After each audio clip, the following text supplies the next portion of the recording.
Now it's my pleasure to introduce this morning's guest, Kim Olson, the Democratic nominee for Texas Agriculture Commissioner. This is Ms. Olson's first run for office. She was uncontested in her party's primary, and in the general election 5 days from today, she squares off against the incumbent Republican Sid Miller, a regular guest at Texas Tribune events, though he repeatedly rebuffed our invitations this fall.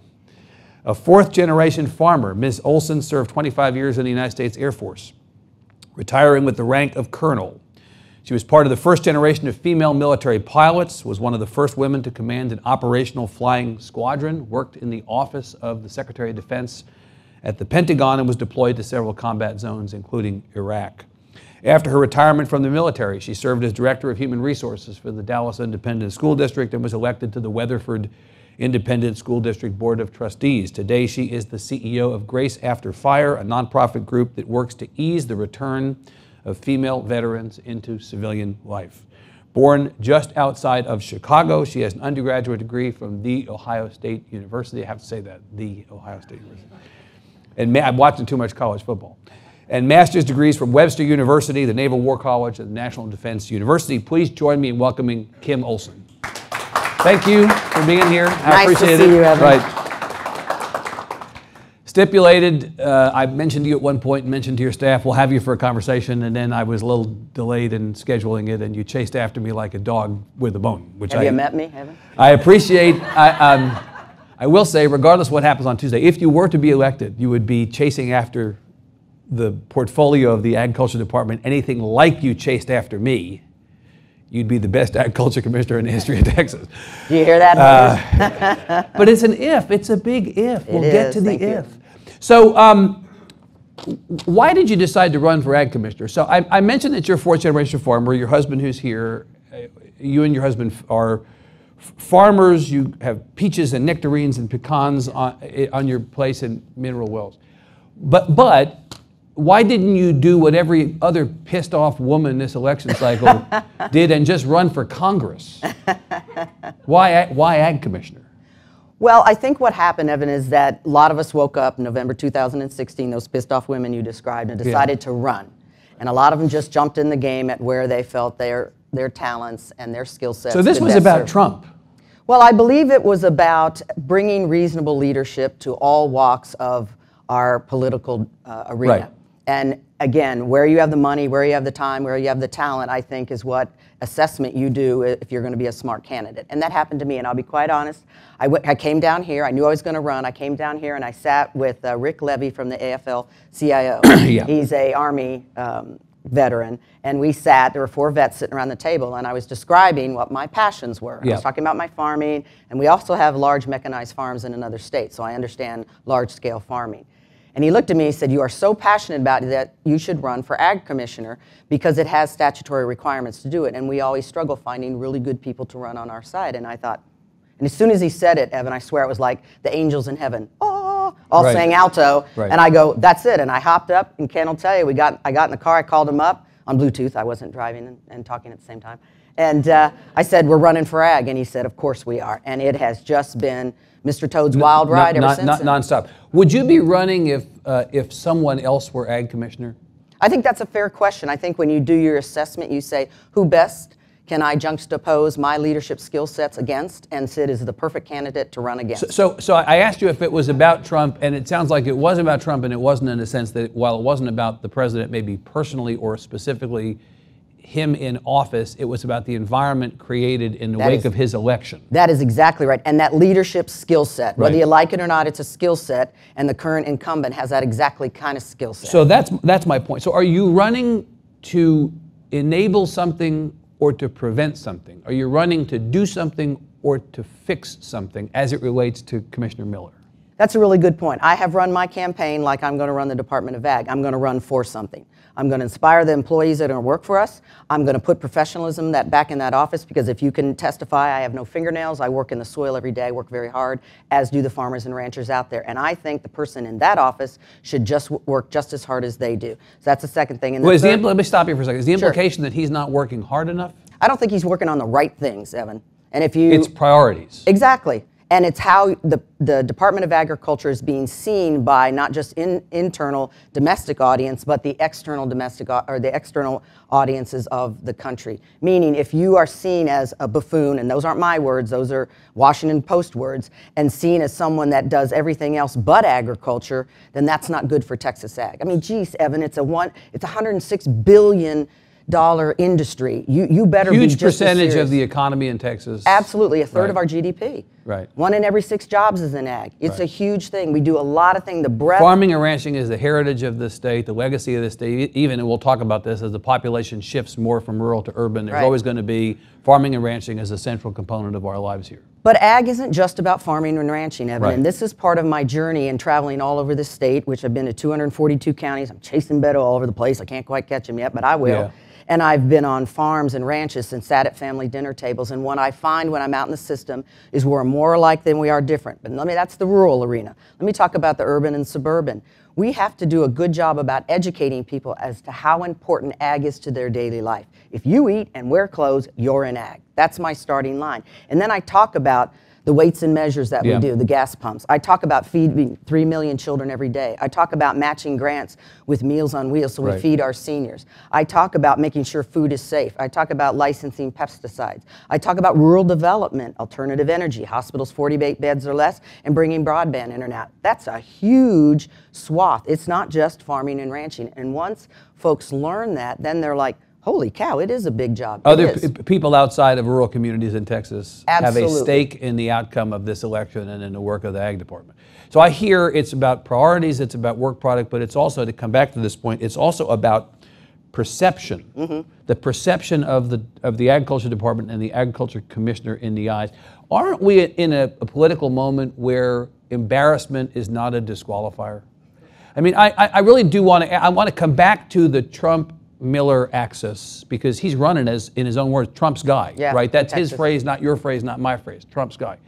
But to run against somebody in politics as a buffoon is to run against, it's like running against somebody in politics as an egomaniac. I mean, duh, right? Next you're going to tell me there's gambling in Casablanca. I mean, you know, so what? So he's embarrassing. If let's say that I lean into your point that he's a buffoon or he's embarrassing. So what is that? Why should somebody vote against him for that reason in this political moment? Okay, because there are consequences to your leadership style, Evan, and here it comes. When you don't get your budget in on time, and because of your behavior, you can't get along with legislators and you can't get along with the associations that you need to be successful in that job, then people suffer. And here they come. People suffer when you increase fees by 500% because you didn't get your appropriations in on time. People suffer when then the auditors come back and said, you had a windfall and you did $6 million over what you needed for your budget because you didn't do what was right and you weren't focused on what you should have been doing. In a time, think about it, Evan, in a time where we had fires up in the Panhandle, we had droughts out in West Texas, we had Harvey, this particular leader was worried about jacking up fees to the tune of almost 500%.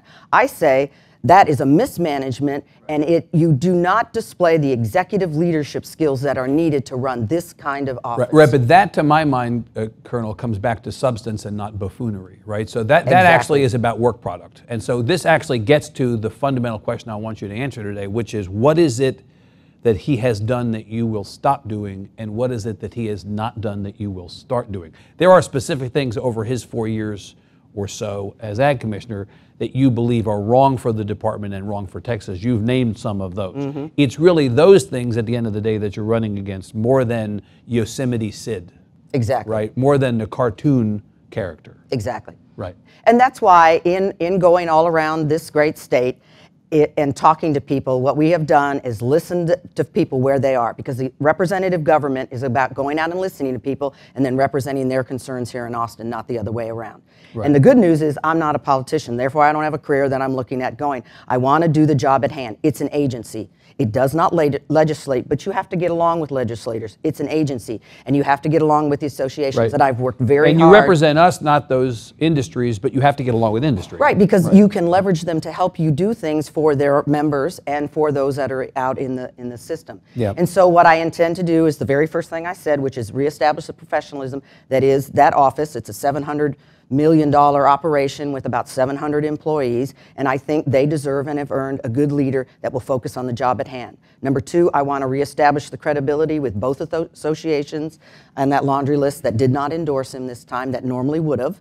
And I've already talked to legislators on the other side to say, what can we work together and what can we do to help the Texans that are out there, both the consumers and the producers. That's the second thing. And then the third thing, we're going to tackle this broadband thing. I want to bring broadband out into rural Texas. I believe it should be a public utility like electricity and water. And the reason is kids get 80% of their homework off the internet these days. You can't start a business, swipe a credit card without it. You can't go into higher ed. You can't do the CEUs. Apply for a job. Apply for a job. But the most important thing is because the leadership of this state decided not to expand Medicaid, 19 rural hospitals shut down in this state. And remember, Ag does hospitals 48 beds or less. Therefore, if we can bring telemedicine to some of those places, we can actually save lives out in rural Texas. So let's talk about the rural part by way of talking about a bucket of issues that you have been talking about on the campaign trail and are relevant to this job. Before we talk about the politics of this race, let's talk about the substance. So I'm interested in the population of the state and how the population is changing. It's growing rapidly. Yes. 28.3 million today, going to 54 million in 2050. So the population is basically going to double in the next 30 years. But where you see the growth is largely in urban areas. Correct. Right now, 6 of the 20 largest cities in the country are in Texas, more than from any other state. 77% of the population of Texas these days is east of I-35. So the rural counties, the rural communities, population is in decline. This could be a woe is me moment for rural Texas, or it could be an opportunity for rural to step up and say, we're always going to be part of Texas, we're always going to be part of the story of Texas, and so we need to invest in rural to ensure that the people who remain in rural Texas get what they want. You talked about rural health care. That's a concern. Rural education is a concern. Absolutely. Rural economic development is a concern. Rural transportation. All these issues. Now, some of those you touch directly in the Ag department, but some you don't. How do you successfully make a case at a time when rural population is on the decline that there is still a conversation to be had about rural as a priority? Because it seems to me this is a big challenge for whoever's in that job. Correct. Sid Miller, Kim Olson, anybody. Correct. What do you do about that? Well, and let me just tell you what some of the demographers are saying, especially the one right here in UT is saying that actually 85% of our population will live east of I-35. Yes, which will in the years you spoke of. So that presents some issues, not just from population growth, but what I call reckless development. If we concrete all our farmland, we're not going to be able to feed ourselves. Right. So we have to have a mechanism in order to put farmland into conservatorship, because if you'll bear with me, I'll talk climate in an issue about why that's important. So let me just leave that in the parking lot. One of the things that Ag does is about retirement. We try to entice people to come to Texas and retire. It's going to be very expensive to retire in Austin. We'll just take this city here. It's hard to live here. It's very expensive.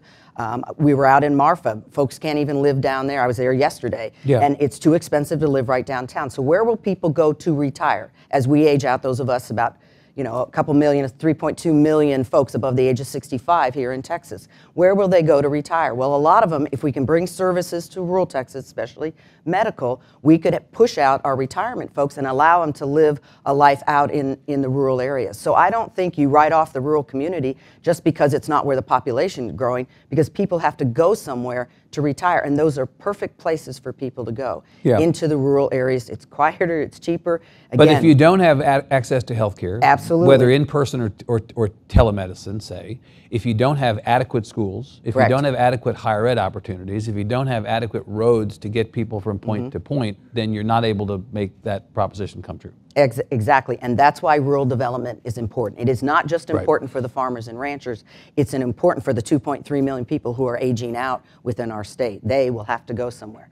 And the other thing we find... But you've said, I've heard you talk about this on a campaign trail, that Texas is losing something like 350 or 360 acres of farmland a day.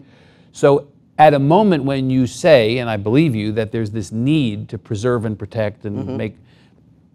The trend line is going in the other direction, right? Right. So what do you do? What do you do about that? What do you do about families that can no longer afford to maintain farmland? Ranchers, these great historic ranches in Texas that pass from generation to generation. The new generation is not particularly interested in maintaining it at the size or scope, and so they divide it up and they sell it up. Like, what do you do about that? How do you run into interference for that? And that's a really good question, Evan. And what we find when I'm on a lot of the ranches and farms, I'll ask the farmer who's sitting there, whose average age today in Texas is about 63. I'll say, so what's your succession plan? And you'd have thought I'd ask him, you know, what's in your savings account? And they shift uncomfortably because you're exactly right. They don't want to talk about it, right? That's right. And so we have to help those farmers either to hang on to some of that land because it is of value.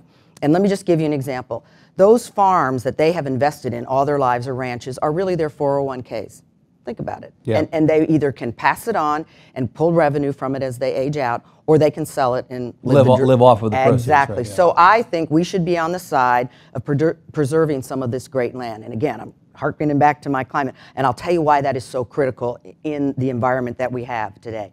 And so we can help them in that regard, like I said, with conservatorships, heritage, or having a mechanism in order for them to hang on to their land, draw income off of it, but don't have to sell it to the first developer that comes in. When you drive from Houston and you look on either side and there's this beautiful grazed land and it's 500 homes coming, you know, my heart aches because it's all getting bought up, but you can't blame the farmer, the rancher that's given its life to the land and now wants revenue out. And the fact is the demand is there. Exactly. But that doesn't mean that you can't hang on to land and have it have better uses. And I would push back a little bit that there aren't people that want to farm. The reason that folks can't get into farming today is because it's very expensive, and unless you inherit the land and the equipment and the methodology and whatever crop you're going, you're not going to buy land in Texas. So let's make land affordable for folks to farm, and we don't have to do it in a huge mechanized system, meaning thousands of acres. Let's take it down and let's do some urban farming. Let's do small specialized crops. Let's do food that's close to the source. And Austin is an excellent example of that. The Austin ISD sources 40% of its school lunches locally, and they serve 84,000 lunches a day. What if we did that with every ISD? Then I could grow and have a small scale farm and be able to then have a ready market, because that's always the trouble when you grow food is, okay, are people going to buy this after I get it harvested? And if you have a ready market, either specialized growing, then we can reintroduce people into farming. That's our problem, is we don't have a pipeline for farming. But if you look at vets, we have some vets in the room. We have a vet to farmer. We have a swords to share plow. We have a lot of things that are in the works where people actually do want to work the land. They don't want to sit in a cubicle and work all day. So let's help them get there and move them, because we have to have food. We do. It's a national security issue. Well, I'm interested to hear you mention vets, just as a small digression here, not really a digression, because every state agency in Texas today has programs in place that bring veterans back into the workforce. Exactly. And you are running a nonprofit that is ran one that particularly focused on helping women transition back in. But the fact is, veterans transitioning back in, that's an interesting point about the possibility of bringing veterans into farming. Absolutely. Farming. And so is there currently a program, I'm sorry that I don't know, is there currently a program in the Ag Department that does that? Not in the Ag Department. It's a part of the TVC, the workforce program. Yeah. And so, again, here's something, if you were focused on that, but that's an idea potentially, right? Absolutely. And here I am a vet, and I farm. So everybody's I think I got that one right. Yeah. So you didn't mention water as a component of this conversation. Let me bring up water. So here we are in 2018. This is the 5th anniversary of the vote taken by the people of Texas to approve the mechanism to fund the state water plan. This is the SWIFT.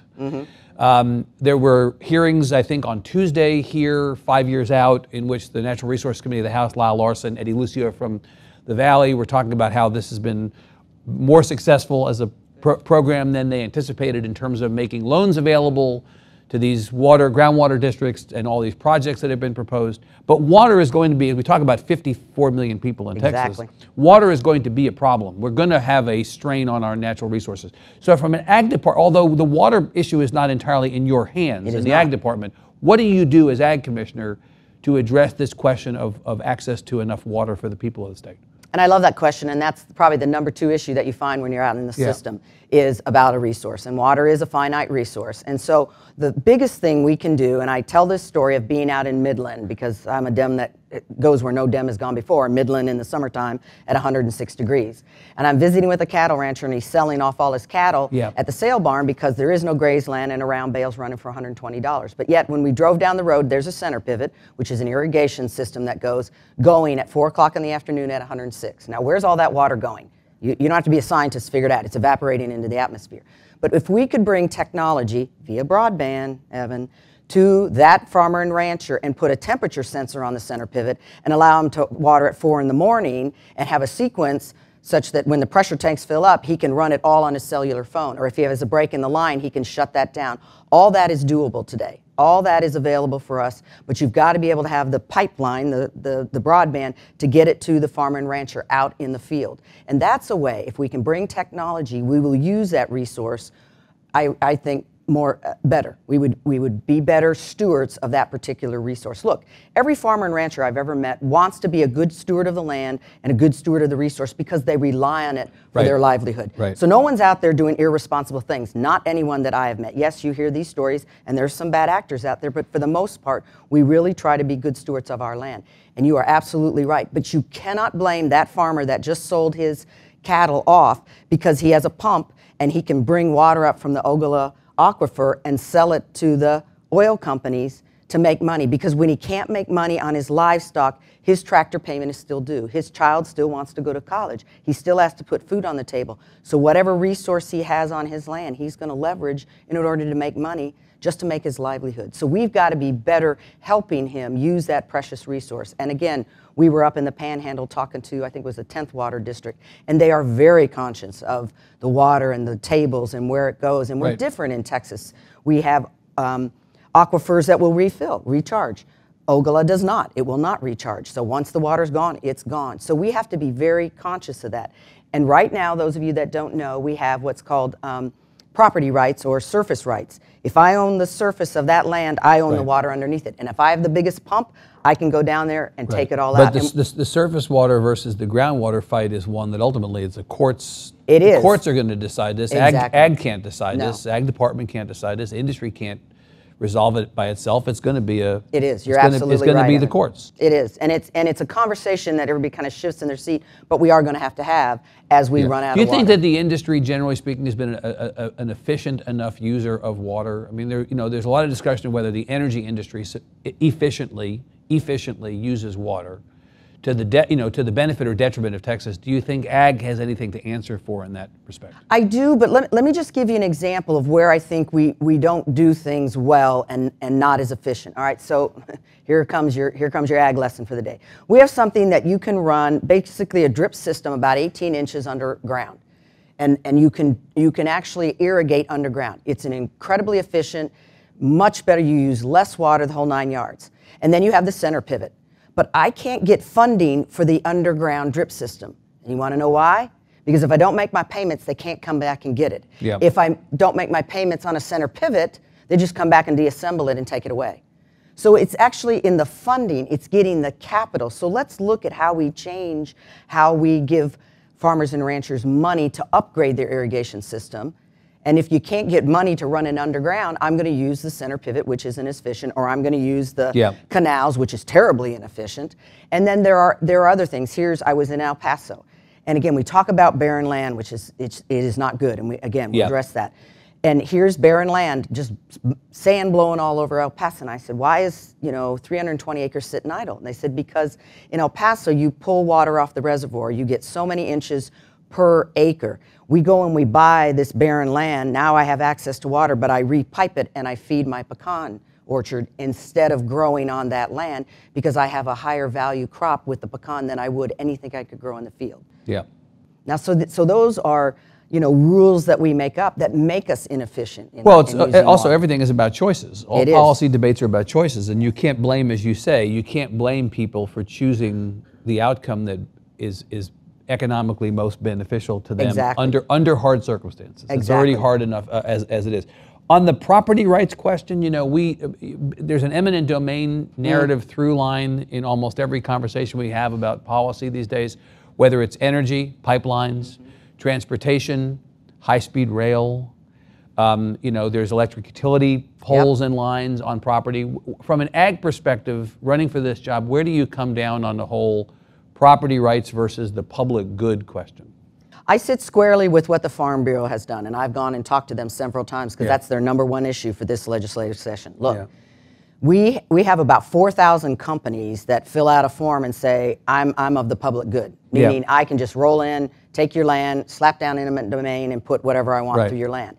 And I think that needs to be looked at, which is the first thing they are talking about. Really, all 4,000 companies have an interest in public, have an interest in the public good, if you will, in doing whatever on your land. That's number one. The second is yes, pipelines need to go through, lines need to go through, highways go through, but what farmers and ranchers want, they want a good price for their land. They don't want pennies on the dollar, because not only is the land worth something, the land has production value to it. So you can't come in and pay me 10 cents on the dollar for my land when that piece of land had the potential to make me all kinds of money in the future. Colonel, can the Agriculture Commissioner do anything about that? If industry wants to come in, whether it's the rail industry or the utility industry or the pipeline industry, if they want to come in and basically, not to say that they would do this, but if they wanted to come in and strong-arm landowners, that's between them and the landowners. How does the Ag Commissioner get in the middle of that fight? That's a good question, and here how you kind of get in the middle of the fight is, again, you are representing farmers and ranchers. That's sort of your job. So it's a bully pulpit.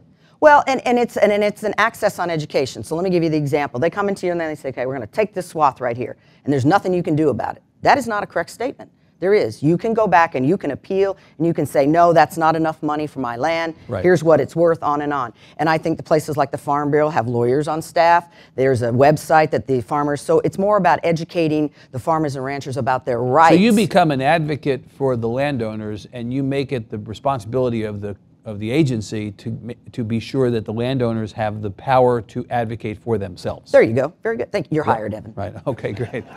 I may need a job at some point, so we'll see about that. Yes, that's correct.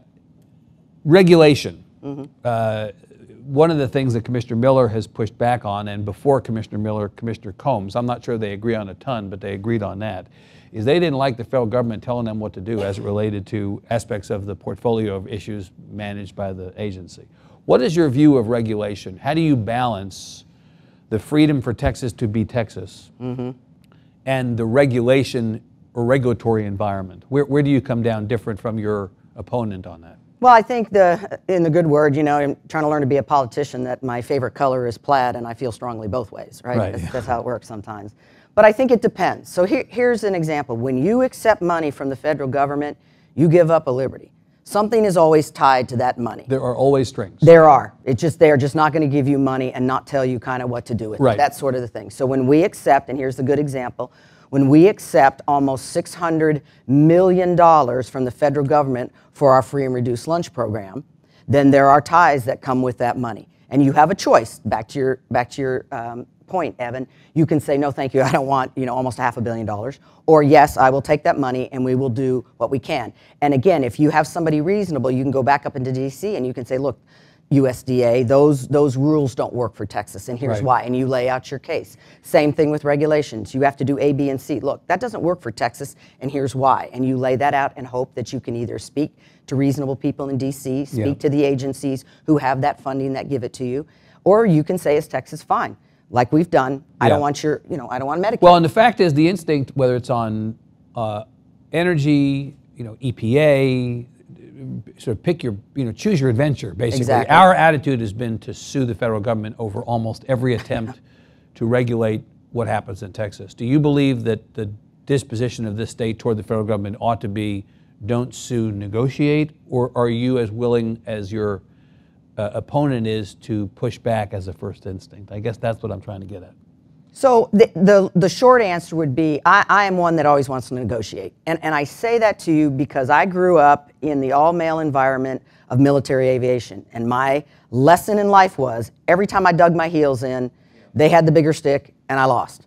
So I find, and I think a lot of folks who especially are running for office believe that there is this large empty space within our political spectrum in which no one wants to get in negotiate. Black and white. Exactly. And I think we are best when we get in the middle, mix it up, get different things. No, you're not going to get everything you want, but neither am I. So let's get in here and duke it out. And if I may, Justin Nelson, and I've campaigned with him many times. He said, no, I'm not going to wake up every morning and sue Texas, sue the government, sue whoever. I'm going to try to work with you because, again, that takes money. Suing folks takes our taxpayer dollars, y'all. Right. This isn't for free. And it takes your federal dollars and pays some other lawyer on the other side. So in essence, the only people that win in that are those that do all the litigation. Yeah, but the flip side, Colonel, you know this, and I think also Mr. Nelson knows this, is that it's easily caricatured or boiled down to you're willing to give up control from Texas to the federal government, and there's nothing that we hate maybe more than California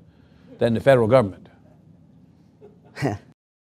Well, I'm going to push back on that, Evan. You know who's in your federal government? Your United States military. Yeah. You know who's in your federal government for the most part? First responders.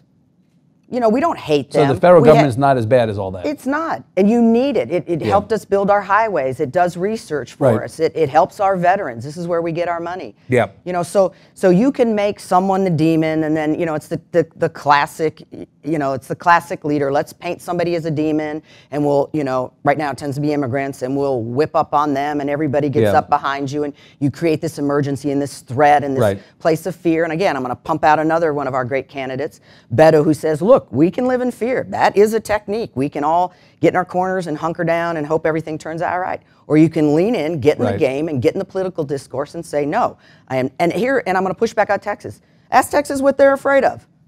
Not a damn thing, Evan. So, you know, this is who we are. We're not afraid of the federal government. We don't like you, we're going to take you on, but we sure as heck can work with you. Colonel, so to that point, and you brought up immigration, it's another great question about our relationship with policy coming out of Washington.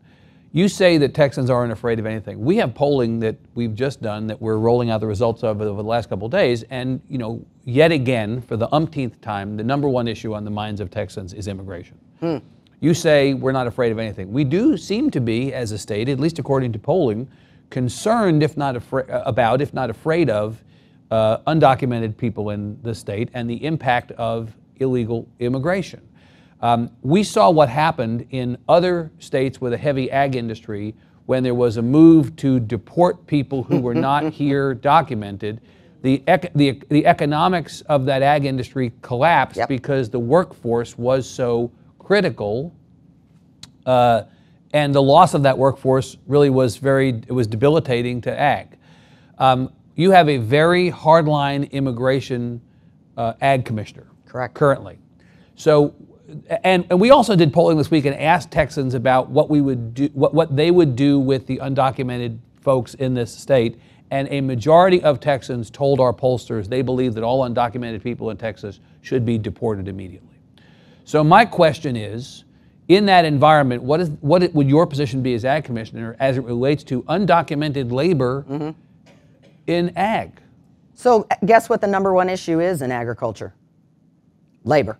Workforce. Yeah, because ag is still labor intensive. We have not mechanized enough. And by the way, our unemployment rate in Texas is so low that nobody's going to do this work, but people will do it. Right. So that's your problem. And I'm going to push back. In our polling, we find that access to medical care is actually the number one issue on Texans' minds all across this state. And so I'll set that in the parking lot. So let's talk labor. Undocumented workers, with the emphasis on workers. How about, instead of deporting them, how about we fix our documentation program? How about we get them up on work visas? How about we get that H-2C, which is a different type of visa, out of D.C. and down here? And you're right, we're going to collapse if we don't have workers to pick grapes. And, you know, I don't know about you, but I sure like my wine, and I want that grapes picked up there in the Panhandle. I spent a lot of time in wineries. But the point is, we have to have labor if we want an agricultural economy that is growing and working and feeding you, and if you want food at a reasonable price. This is just the reality. So you believe that the ag industry employing undocumented workers is good?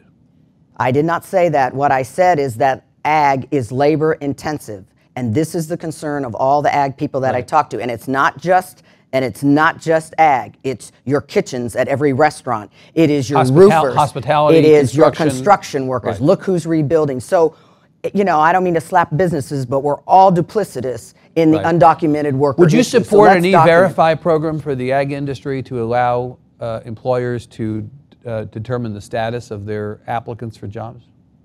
Well, I'm going to push back that I'm not as, like Mike did, I'm not as familiar with the E-Verify, but I think, like I keep saying, is let's fix the documentation program and let's get visas in which you can get guys in, work seasonally throughout the United States, and then send them home. And people are like, well, yeah, but they send their money back to Mexico, to which I say, great, because we need markets to export our goods to, and we want people to have money in other countries in order to sell our goods. Perfect transition. So another big federal policy issue that affects us, we have a huge export opportunity in Texas. In fact, if you go to whether it's Commissioner Miller's website, the Ag Department's website, or your own website, you both call out the appeal around the world of Texas products. We love to export our products. Well, the president currently has a tariff policy in place that some would say potentially negatively impacts ag. Could you talk about the tariffs? Potentially it does. well, but we don't yet know the full impact of it. He says we're being tough with our partners. We need to be doing this. We have to be advocates for America first. Would you talk about the tariff policies of the federal government as it relates to this job and your attempt to get it? Well, again, that's federal, so the only thing I can do... Well, but it impacts the department. I mean, you have to be an advocate. Oh, absolutely. Yeah. So what you do is you get folks up in Congress and you go and explain to them and teach them about how the tariffs are impacting ag in the state of Texas. You have no doubt that they are impacting. Oh, absolutely. Right. Absolutely. Look at the soy. We had 1 million acres under production for our sorghum, which is a feed for the pork, to which we got taxed on. I mean, we're all connected. All of us, I grow grain up north, so that means my feed feeds the great cattle that's here in Texas. And so if my feed's low, I lose money. The cattle guys then, if I go out of business, they can't get corn. Yeah. We're all connected.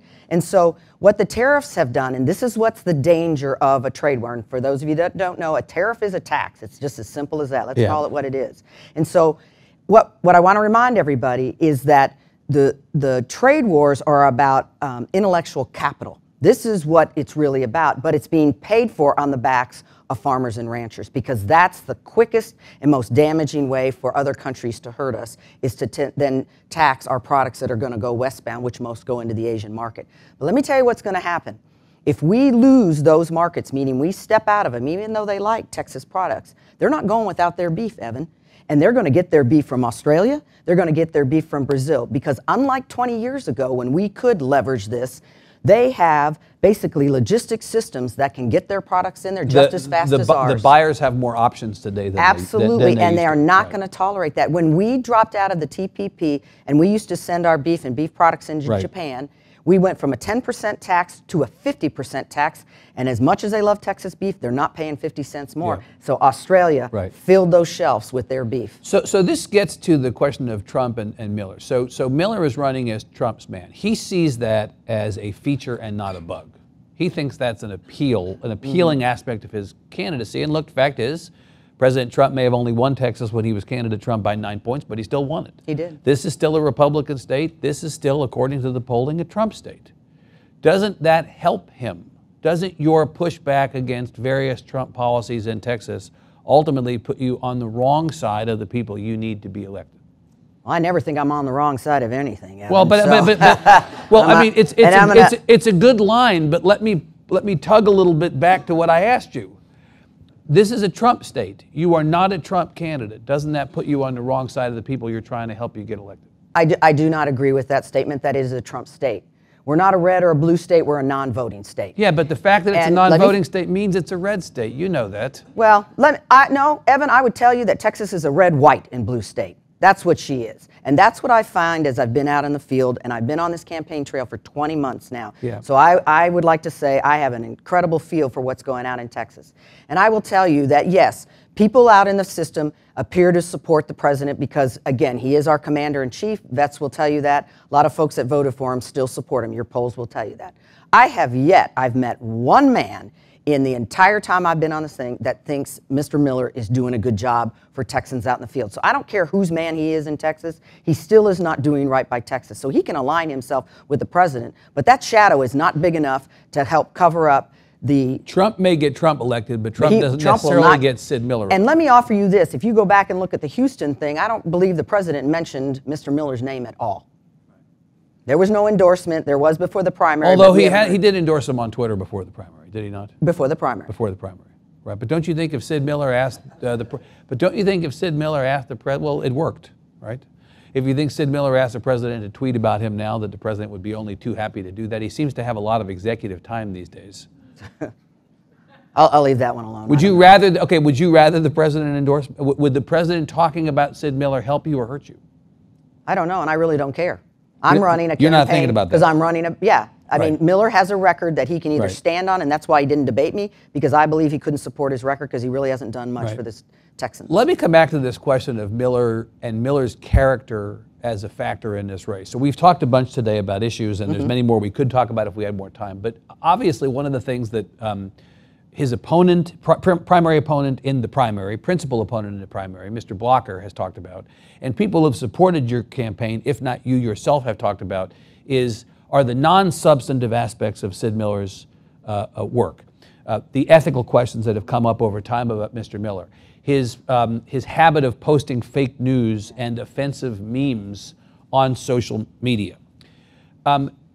Is that a reason to get rid of him? I mean, the ethics stuff hasn't gone anywhere. Right. He's not running to be a journalism commissioner. He's running to be agriculture commissioner. He's not teaching Sunday school.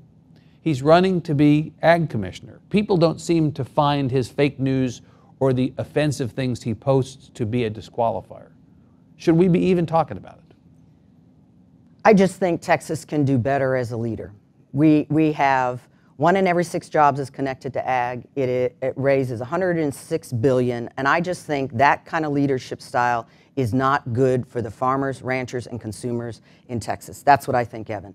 And I think Texas has much to be proud of in the products it produces, and that the leader that represents all that work that we do every day in the fields and every day out there in the system should have a leader that is somewhat presentable, professional, ethical, even though it seems it's a free-for-all in that arena. And I think that there are people out there that will do it. And that's why you see an incredible surge in women candidates running for office up and down the ballot in the state of Texas, an incredible surge. We have more veterans running than any other state in the union. And every single position down the line, all the congressionals, have been challenged by somebody else, because it seems to me the mood within the great state of Texas is we have great leaders, we're a good state, and we can put people in office that will represent the common good and work for values. and the value system that is Texas. Well, Look, let me just finish with this. We're the friendship state.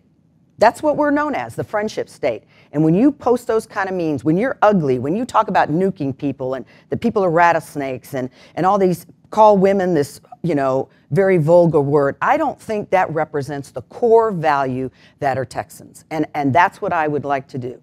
And so I think those of us that are running on the slate today present Texas with an incredible opportunity to put reasonable leaders in office that can work on both sides of the aisle, especially when you're an agency and not one that has to legislate, and you can work. And look, I'm applying for a job.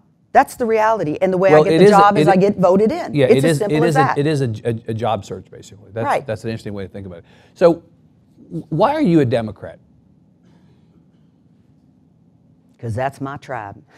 Well, okay. Because my value system resides on that. And I think the Republican Party that we remember or fondly remember of, let's say, the Reagan years, has long left it. That somehow when we gerrymander and we hit polarizations on both sides, I don't have to work with anybody else, because all I got to appeal to is my base.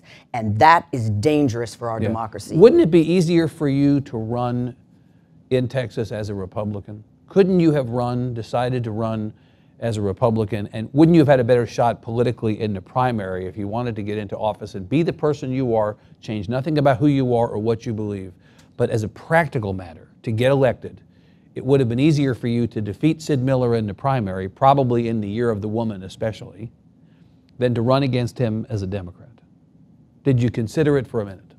No, I did not. And people ask me, it's funny, when I interviewed with the Farm Bill, one of the guys in the back raised his head, he goes, why aren't you a Republican? It's like, I just sound reasonable at this juncture in our time and our journey. And look, you asked me that, Evan, I was in the first generation of female pilots. Right. It would have been a whole lot easier for me to go into another career field. I went into combat. It would have been a whole lot easier to stay home. So I have always done things that are hard, because there always needs to be someone to do the hard things. Right, but you acknowledge that running as a Democrat, even in 2018, even in this political environment, this is an uphill battle. I mean, you have to basically pick a lock. Exactly. You have to pick a lock. And this is why I've been at it for 20 months. Right. Is because I knew it was going to be challenging. Right. My challenge and why the primary wouldn't have worked is I needed name recognition. And the way you get name recognition is you go out into the system. And I have been, you know, 600. You said more than 240 counties. Yes. Right. And it wasn't for photo ops. It was actually sitting on fields. I got cranky. My staff is sitting here. I'd get cranky if I wasn't on a field somewhere talking to a farmer, watching him. You know, I have boots that I carried in the truck. My husband brought a new truck. He goes, do you know how many miles are on this truck? And even my team, I was just yesterday up in Alpine, Fort Davis, Fort Stockton, and Marfa. Why? Because West Texas is just as important as Austin as is East Texas. Well, the people who live in Alpine have the same one vote as those of us who live in Austin. Exactly. And again, thank you for teeing that one up. And if you can do anything, if you want to see this state not be red or blue, but red, white, and blue, get out and vote, because that's what makes your voice equal. Do the math for me that gets you over the finish line on Election Day in the current environment. Now, I'm old enough to remember, as are you, as are some people in the room, that in 1990, Clayton Williams was supposed to be governor. Rob Mossbacher was supposed to be lieutenant governor. Didn't work out, but the Republicans rode back into power at the middle point in the ballot with two people who got elected, Kay Bailey Hutchison as state treasurer and Rick Perry, who switched parties to run for ag commissioner against Jim Hightower. They got elected in the middle of the ballot. Top of the ticket didn't win, and Rick Perry and Kay Bailey Hutchison went on to be the most powerful Republicans in the state of Texas for half a generation or more. Correct. So you have to hope to pull a similar feat in this election. But the question is, at the end of the day, it's a math problem. It is. You're absolutely right. How do you get enough Democrats out to elect you? Can you win and Lupe loses? Can you win and Collier loses? Can you win and Beto loses? What's the math that you do that gets you over the line? 3 million. You need 3 million what? Votes. Votes. That's the math. So 3 million. So as you know, and I'm not the one that gets the votes out. We have had incredible teams, many of them sitting in this room tonight who are going to go block walk. Right. We've registered voters at record number, 1.5 million. We've registered 500,000 just in the last 7 months. We have block walkers. We have had people register vote. You have a rock star at the top of the ticket that has energized a base. Here's one sitting, a UT student. I mean, what UT student gets up at 7 o'clock in the morning to come see a thing? Here he sits right here, you know. But my point is, we got 2.3 million Texans between the 18 and 25, and they vote at 20% when Game of Thrones isn't on. But they have come out and increased voting by 508%. It is a staggering number, and we're almost to 2012 presidential numbers. So it's not that Kim Olson gets them out. It's all those hardworking folks that put tennis shoes to the ground and beat on those doors and make those phone calls. And we have rocked the House in Texas. We have much to be proud of in showing that Texas can be a voting state. That's number one. Number two is, like I said, about having more women running. And it's not so much women, it's we're running up and down the ballot. Because why? All politics is local, Evan. You know that. So I'll work my butt off for the JP that's running for office, or the commissioner, or the congresswoman, or the congressman. And we have incredible candidates all over the ballot. Not just Beto, who's firing us up, but people in the ground game, which we didn't have in 14. That's the second thing. And then the third thing that's out there, I think people finally see that when you don't vote, it is a vote. I'm going to pause for dramatic effect. No, not voting is a vote of sorts. Yes. I stipulate that. And so now Texans are voting in record numbers for the first time, some areas. And so you say to me, how do you do it? It's a massive state. But I would say that 5 votes in Glasscock County that I get are just as important as the 5 votes in Austin. Every single county mattered. And that was, I would offer, the mistake they made in 16. That's why you see Beto everywhere. Right. That's why you see me. Because they all matter, because every vote is important. Would you rather be running in 2020, the first election, without straight ticket voting? Isn't straight ticket voting a problem for somebody running as a Democrat mid or down ballot? I don't know, and that's a good question, because there are, if you go to Houston, there are, you know, Harris County, there are, you know, 100 judge races. Yeah, the judge races. So that can be challenging over there. On the other side, I don't know, a small rural area where you can cross back and forth, it might not be it. So it depends, I think, on the population and the number of the candidates. So I'm not sure about that. Let me acknowledge what you said earlier. We're going to go to questions here in a couple of minutes, but I do want to spend a couple of last minutes here on the military. You said you know, as a woman on the ballot, that's, I mean, look, I've said many times, all things considered this year, you'd rather be a woman on the ballot. Mm-hmm. All things considered this year, you'd rather be a veteran on the ballot. And all things considered, you'd really rather be a woman veteran on the ballot. Because this is a year in which both women and veterans, and many of those veterans are running as Democrats, not just Republicans, correct, are on the ballot. And so you're squarely in the center of that. I mentioned in my introduction you retired from the military. There's actually more to the story than that. You were accused by the Pentagon of steering government contracts to a private security firm that investigators later said you helped operate while you were stationed in Iraq. This has been written about. You wrote about it in your book. We've written about it. The Statesman has written about it. It's not been a major feature in this case, but you're running against a guy about whom there have been ethics questions. You denied the charges. You eventually pled guilty to lesser offenses, including creating the appearance of a conflict of interest. You were allowed to retire with an honorable discharge, no reduction in rank, you got a formal reprimand, you paid a modest fine. And what you told our reporter over the summer was there were all kinds of things that happen in war zones. If you're going to judge me, go to frickin' war. That was your answer. We said to you, okay, good line, but we would like to have a little bit more information about what happened because you're putting yourself in front of voters. It's a choice and a referendum all at the same time. People have to judge you and your worthiness, but they're also comparing you to a guy, again, about whom questions have been raised on ethical fronts. We said, give us a copy of the Pentagon's report on your conduct in Iraq. It is a confidential document. It's not publicly available, but you could have given it to us. You declined. We asked you to give us the memo that your lawyer wrote responding to the report. You declined. And what you said was, to our reporter, that ship has sailed. I'm trying not to, this was your phrase, I'm trying not to, quote, relive that shit. That's what you said to our reporter. Is that really an acceptable answer?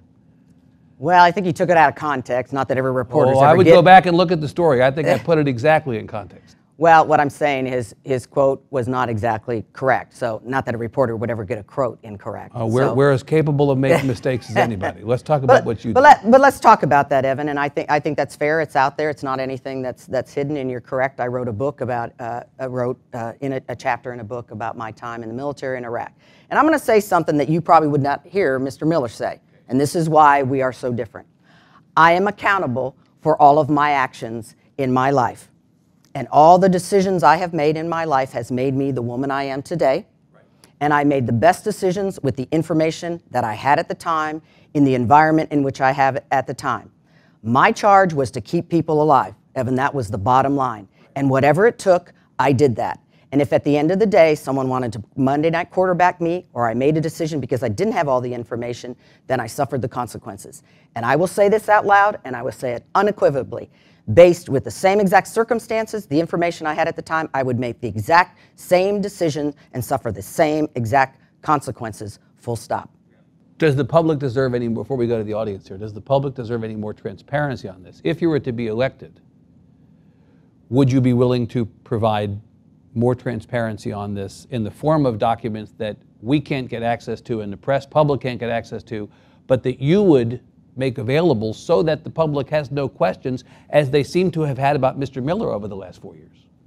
Well, I think the question should be, as I have made it as transparent as I can because I wrote a book about it. So again, but that's your version of the story. It is, and you can juxtapose it to what was written in the other part. But what I would offer to those that want to know me is I want you to look at my lifetime of service. I have been a public servant since I joined the United States military in an entire 25 years. After that, was recruited and served at the Texas State Guard. I ran a nonprofit for 6 years. I worked in the education field. I am putting myself out there right now at this moment of time in order to help Texans and to help our great state by offering myself up as a leader who has experience in combat, who has experience with money, who has an experience putting a mission before herself. And my hope is it's the totality of what you present to the voters that is enough for them. And at the end of the day, the state of Texas put me into the Texas Women's Hall of Fame for all of that work with that incident included. I have been hired with that incident included. I have worked very hard in order to show this is the kind of woman I am. And my hope is that the voters out there go, got it. You are good enough, and we're going to put you in office because we believe you will serve Texans better. Okay. Questions? Sir. Hey, Wade. Thank you for being a You're welcome, Wade. Thank you. Two of the many things that you're going to have to deal with, I don't need that. For the live stream, For sorry. recording. Yes, yeah. Two of the many things that you're going to have to deal with when you're electing next week Thank you. is protecting our crops Yes. from insects, from disease, as well as regulating the pesticide for those crops. Right. You're a beekeeper. I'm a beekeeper. How do you balance those three things? Can you talk to your concerns or how you balance all three of those things with the declining honeybee population in mind? Yeah, that's a great question. And this gets Wade. back to the balance between freedom regulatory. versus regulation. Right, but in our statutory law, one farming entity cannot destroy that of another. So that sits in our Texas law. So I'm gonna use that as the backdrop. So there's three things we can do, Wade. Is one, you can educate, you can incentivize, and then you can enforce. So the first one is, let's talk about educating. So when you're going to spray something, let's say for grasshoppers, because you're trying, or the army worms that obliterated a lot of our wheat fields earlier in the year, if you can educate your neighbors that you have bees and go around a 3-mile radius and say, look, if you're going to spray, can you let me know, and I can lock my bees up so that they don't get sick by when you spray. That's number one, is educating people about what kind of insecticide or pesticide hurts our bees, and then have people not utilize them if your bees are out, or the best times to use it. So that's something your Department of Ag can do if we want to save our honeybees and other pollinators. It's just not honeybees. So that's number one. Number two is to tell them about how important bees and pollinators are. 1 in every 3 bites you have has been pollinated. And if you like pickles, and if you like squash, and if you like watermelons, you have to have pollinators. So we've done a good job, I think, in the beekeeping world. My husband sitting behind you is also a beekeeper. So that's the second thing. I think growing up a generation of kids who will keep bees is important. It goes back to bringing young folks in, making farming sexy, making it fun would help. The other thing I tell consumers, who's the most important person, most powerful person in agriculture? The consumer. Go buy local honey, because then that creates the market and you'll raise bees and help the population. Also in the insecticide, looking at the science, and again, to the applicators out there, maybe having in their CEU courses what it will do to a pollinator if you get it with a big drift down range. And then the last thing is, if people overspray or don't do it right, we have the mechanism to fine. So that would be your last resort. So those are the things I think you can do, is educate, incentivize, and then enforce. Good. You're welcome, Wade. Sir, right there, second row, please. Yeah, that's okay. I always show you love, Mr. Bulow. I will show you love again, sir. I was wondering, when you're talking about bringing broadband to agriculture, don't you think that there's a way that could also increase the population in the rural areas and decrease the population in the urban areas by moving some of the jobs out there while getting more people into farming? Absolutely, and we talked about that, Evan, that it's a good place. And you're right. I talked about it from a retirement point of view, being able for folks to go out and age out and live a good life out in the rural areas. But also, if you don't want to live in a big city with all the traffic, go out into the rural areas. Look, we can start businesses and compete online. You can ship anywhere in the world these days, and as soon as we get drones, we can just ship them all over the place. Right. So I think that's a great point. And yes, that's absolutely right. Good. Very good. Sir, last question right here. I know we don't have to tell farmers and ranchers that the climate is changing. Yes. Yet at our state capitol, many people deny that it's happening. How do you see your role as educating and seeing that the future of our ag business can be sustained with desertification and subsidence and all the other climate-related issues that we have to have if we're going to have a productive state? Yeah, that's an excellent question, and I think we farm a certain way right now, but if you're a student of history, you'll show that a lot of things aren't sustainable. So certain farming techniques aren't sustainable. We learned that when we were plowing and pushing up all the dust, and we had the Dust Bowl. We now have no-till planters. So if we can do those technological advances in agriculture, that helps save the environment. And I'm a big cover crop girl. I think every bare piece of land ought to have cover crop on it over the winter. If we do that, it sequesters carbon, which keeps our temperature in check, puts moisture in the land, holds your topsoil, puts organic matter in, and it suppresses weeds and insecticides, but because you put a multi-diverse crop in there versus a monocrop, and you don't have to have as many inputs. But you have to show the farmer and rancher how that if I put cover crop over my land, I'll have a better yield. Where is the money? I save money. We put 80 acres in our big land in cover crop, and our bushels per acre went up 50, right? So we showed that if you did that, you spent less money up front, which is really all farmers and ranchers probably should care about because it's a business. Remember, they only make about 5% on their land, which isn't a lot. So that's the first thing. The second is we're going to have to look at alternative crops. Texas Tech has an incredible briefing that they do, the professors, about what happens if it's 1 degree temperature change.